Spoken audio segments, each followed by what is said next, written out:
la parole. Merci, Monsieur le Président. Madame la ministre, Madame la rapporteure, mes chers collègues, beaucoup jettent donc le discrédit sur la réserve parlementaire. Or, là où certains parlent de dispositif clientéliste, je vois au contraire un dispositif d'accompagnement des territoires.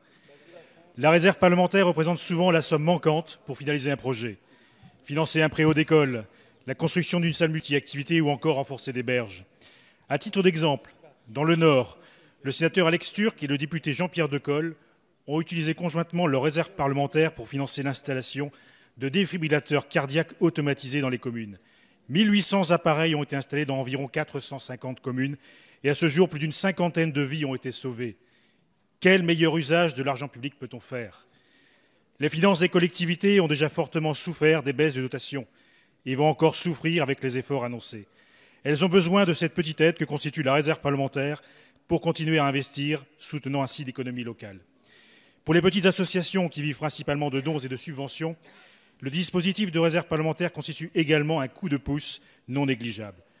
Leurs moyens financiers se sont déjà dégradés ces dernières années avec la chute des dons et des subventions des collectivités. Créatrices de liens sociaux, les associations jouent un rôle majeur dans notre pays. Ce sont de formidables laboratoires d'expérimentation.